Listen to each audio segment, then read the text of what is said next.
To staff at Wizards of the Coast, D&D Beyond and Hasbro. This letter is written under the assumption that the known details of the Open Game License version 1.1, hereafter referred to as OGL 1.1, are true and accurate as of the time that they were originally published and subsequently leaked via Linda Codega on the Gizmodo website, and prior to that through the YouTube channels of Indestructoboy and Nerd Immersion. The believed contents of the OGL 1.1 have led to significant concerns in the D&D community, and a breakdown of trust between them and the D&D brand. I wanted to inform you that as a result of those concerns, myself and many of the content creators I have been in contact with personally who cover D&D content based on YouTube are no longer feeling able to continue providing coverage of your content and are therefore exploring other options. These options include covering other excellent tabletop RPGs, including but certainly not limited to Pathfinder, Morkborg, Cyberpunk Red and Dungeon World, or are exploring the creation of new systems which fulfill the fantasy and expectations of D&D 5th edition in a way which is truly open to third parties. But we content creators on YouTube are just a small part of this equation. While we have helped to popularize the D&D brand, we know that a bigger contributor to its success has been third-party creators. I understand the need for a company to protect its IP and look at ways to increase their profits.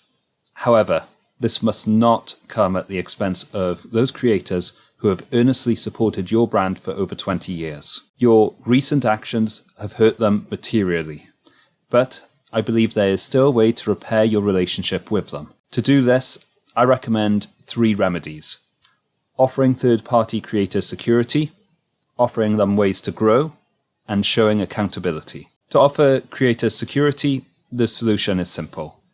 Do not revoke the OGL 1.0a.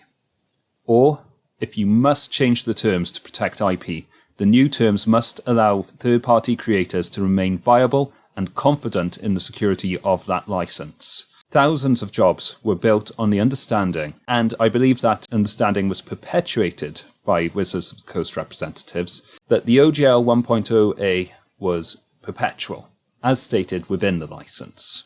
No mechanism for its revocation or unauthorization was detailed within that license, nor was it discussed publicly by Wizards of the Coast representatives at any point before the leaking of OGL 1.1. Indeed, Wizards of the Coast actively supported third-party creation, with the aim that in so doing it would help grow their brand. We are under no illusion that the OGL 1.0a was included within 5th edition not as an act of charity.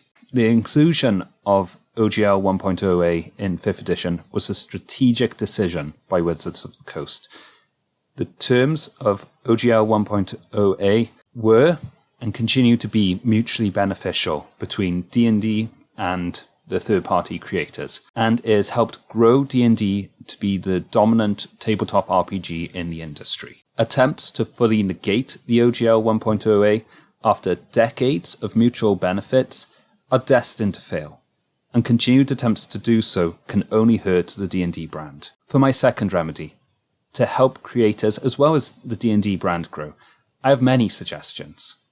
Firstly, instead of proposing terms which are impossible for most third-party creators to agree to, I would recommend you work with them to create new licenses which remain mutually beneficial but do not infringe on the terms of the current license. If you wish to accrue royalties or IP from current or future third parties through new licenses, then you must offer them benefits which go beyond what you have already provided. DM's Guild is already a shining example of this, as giving creators a single unified platform for selling D&D related content, as well as providing greater access to what resources they could use, benefits them greatly in return for the royalties and IP rights that they forfeit to D&D. If you can make that platform a more dominant and attractive avenue for creators, then both parties will benefit. The other way to improve it is just by improvement of the game system through the 1D&D venture by improving the game and perhaps including more content within the future iteration of the system reference document. That will encourage creators to potentially adopt a new license. However, do not describe a restrictive license which hands over IP and royalties as an open license. That is a false description that co-opts the common and accepted usage of the term open source from the software industry. Continued usage of the term open to describe a license such as that can only further increase distrust in the D&D brand. The OGL 1.1 that you have released is better described as a game system license, such as that which was released with 4th edition. My last suggestion on how to help content creators is quite natural. You are currently developing a new virtual tabletop RPG system. I see that as a potentially exciting and powerful platform that could be a benefit to third-party creators if you were to allow them to integrate their content with it.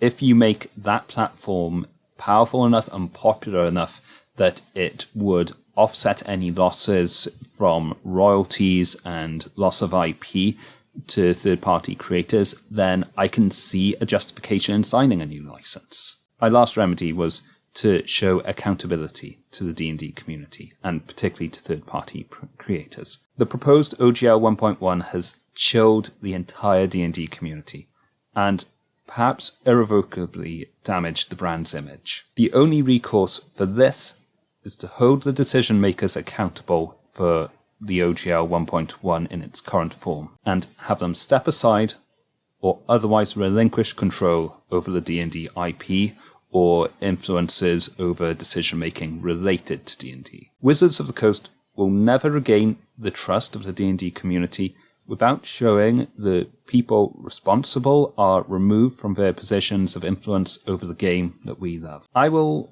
end this letter on a promise to you. The D&D community loves this game. We want to see it grow, and we want to support the creators of this game. Everyone from the artists, game designers, tech team, administrative team, cultural sensitivity consultants, everyone. But the decision makers of this brand should be under no illusion.